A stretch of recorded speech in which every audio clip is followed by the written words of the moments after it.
Stein da Mina comprava livros e hoje eu vou fazer a resenha desse livro aqui, ó, da Fernanda Montenegro. Prólogo, ato e epílogo. Se me acompanha pelas redes sociais, você sabe que eu sempre fui muito fã da Fernanda Montenegro, de todo o trabalho dela. Eu lamentava todos os anos desde que ela não ganhou o Oscar em 1999, né? Perdeu para Gwyneth Paltrow, que é uma atriz que eu não acho até hoje boa. E disputou com atrizes maravilhosas como Cate Blanchett, que até mereciam também, mas realmente a Gwyneth Paltrow não rodou. Bom, ultimamente tem sido muito falado sobre a Fernanda Montenegro, pelas questões políticas e tudo, pelo posicionamento dela, que é contrário ao governo atual, que é a favor dos governos anteriores, de uma esquerda e tudo. E aqui a gente vai entender um pouquinho da história da Fernanda. E se você já for cheio de nossa, eu odeio essa atriz, não vale a pena ler o livro, claro. Mas se você estiver disposta a saber um pouco mais da vida dela, entender por trás de um grande talento, pra mim, na minha opinião, uma das maiores atrizes, né, se não a maior atriz que esse Brasil já viu, vale muito a pena. Eu vou agradecer primeiramente a Companhia das Letras pelo envio do exemplar, a gente é parceiro e eu recebi de surpresa. A Fernanda fez uma tarde de autógrafo em São Paulo, que lotou no Teatro Municipal de lá, fez aqui no Rio de Janeiro. Enfim, no Festival do Rio que eu pude conhecê-la, eu não tive uma experiência muito boa, ela não foi muito simpática comigo, eu esperava outra. Enfim, né, quando você vai conhecer um ídolo, você vai cheio de expectativa e tal, e não foi uma atitude bacana que ela teve. Mas, como eu sempre falo pra vocês, eu consigo separar o artista do material, né, da obra dele, do trabalho dele. Tanto que eu sou fã de Woody Allen, de Roman Polanski, né, e eu não suporto as pessoas, mas eu gosto do material, da genialidade que eles fornecem pra gente a vida inteira. Eu separei aqui alguns tópicos que... O livro é muito grande, gente. Ele é, ó... muito, muito grande. Ela fez esse depoimento, essa história dela toda para Marta Góes. Chama Prólogo, Ato e Epílogo. Ele tem muitas e muitas páginas mesmo. São 342 páginas. Eu não li rapidamente, eu demorei umas 2 semanas para finalizar a leitura. Não que eu pegasse nele todo dia, mas cerca de 2 semanas pra finalizar essa leitura. Não é um livro que, tipo, você lê de primeira, assim, tem uns detalhes, muito detalhe, que eu achava que podia ter dado uma cortada, mas que em nenhum momento o livro fica chato, só porque realmente são muitos detalhes. Por exemplo, na primeira parte, ela fala muito sobre a família dela, então tem muita coisa aí que eu acho que são detalhes a mais, que ela quis que a gente soubesse de tudo da vida dela, mas que pra uma lida só, pra uma tacada só, às vezes fica um pouquinho cansativo, não fica tão fluido como algumas pessoas gostam.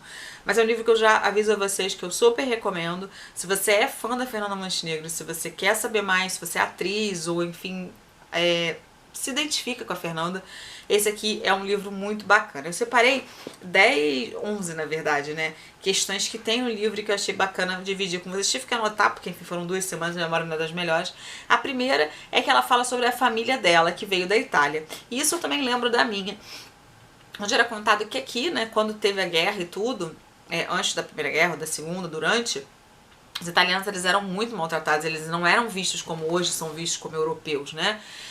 Enfim, que todo mundo quer italiano, quer tirar o passaporte, porque enfim, quer o passaporte para os Estados Unidos. Eles eram muito mal vistos, eles vieram em navios no lugar dos escravos que tinham sido libertos e dividiam muitas das vezes os lugares com os escravos que não tiveram para onde ir.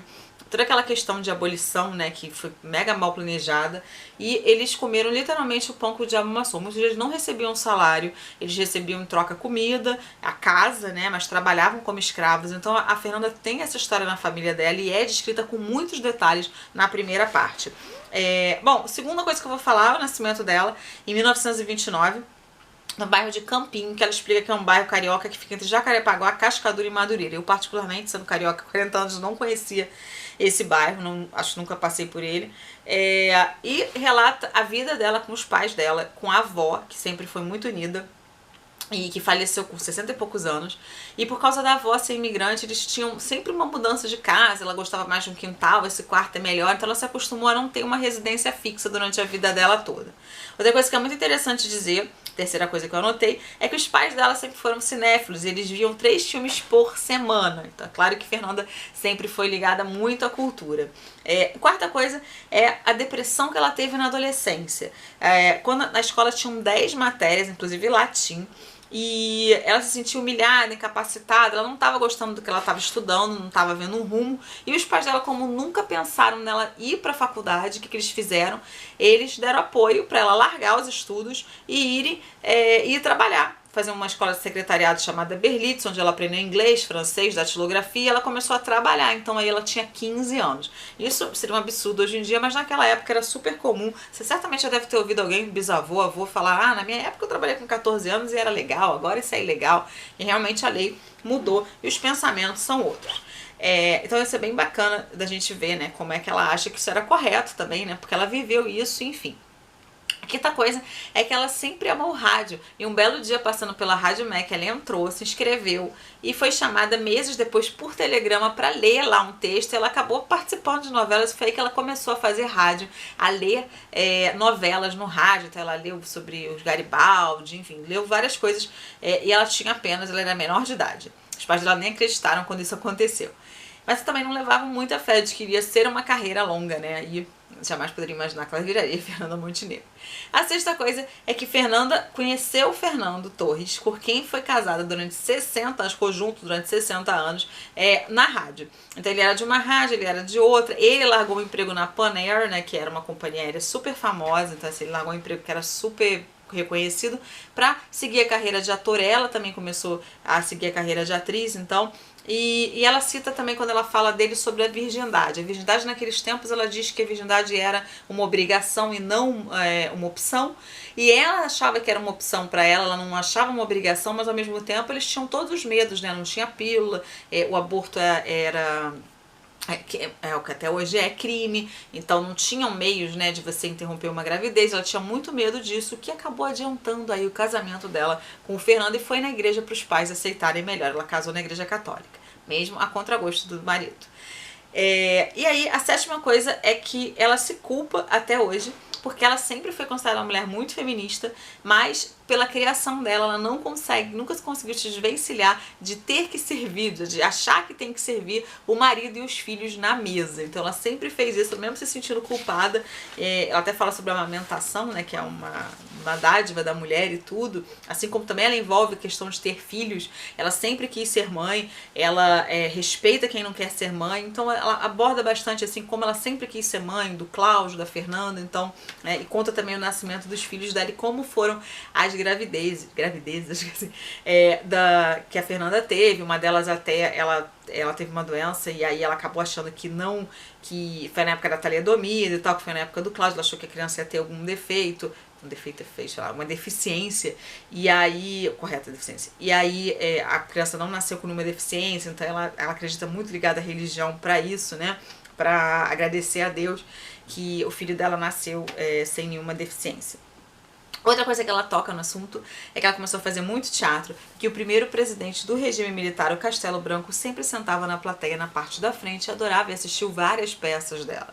A censura já começava a existir, ela toca muito no assunto da censura, mas ela também toca que o Luiz Carlos Prestes, né, que foi um líder comunista, ele foi numa peça dela, ele agradeceu a presença dele na plateia. A Fernanda sempre foi mais ligada aos movimentos de esquerda, o pensamento dela, e aí ela agradece a ele por estar na plateia, e todo mundo começa a ovacionar ele na plateia, e exatamente ela conta que aconteceu isso.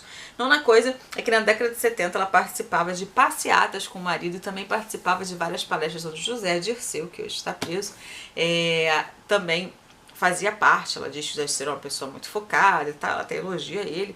Então ela nunca teve medo, as pessoas tinham medo, fugiam quando estavam vendo eles no meio da rua, né, nas calçadas, se escondendo do regime militar, mas eles sempre lutaram pelo que eles acreditavam.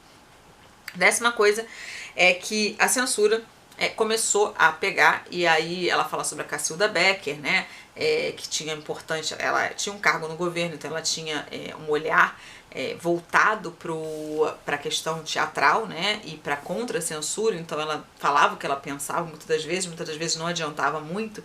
Então ela conta aí a batalha que ela teve várias vezes ao lado da Cacilda Becker para tentar que as peças fossem liberadas, que as falas não fossem cortadas, que os atos não fossem cortados. E ela cita também um texto de Chico Buarque e de Rui Guerra, Calabar, que começaram a cortar muita coisa e depois foi totalmente censurado. Mesmo já tendo vendido ingressos, eles tiveram que cancelar a apresentação. Uma parte que eu gostei muito, que pra mim diz muito na minha história aqui de fã da Fernanda, é sobre Central do Brasil. Central do Brasil foi um filme de 1998 que ela fez com o Walter Salles. Ela já tinha quase 70 anos, ela aceitou o papel de Dora. E foi um filme que, enfim, né, foi candidata ao Oscar, ela foi candidata ao Oscar, ela conta como foi a reação dela ser candidata ao Oscar, e de repente no dia seguinte ela está sendo convidada para participar de um programa do David Letterman, ela não tinha muito o que falar. Ela acha que ela se saiu bem. E também na noite do Oscar, como é que foi estar ao lado de Ian McKellen, de vários atores que ela sempre admirou e que ela estava lá concorrendo. Infelizmente ela não ganhou, a gente sabe disso, né? Foi bem justo, mas ela conta aí como é que foi. Isso é muito bacana de ver aqui no livro.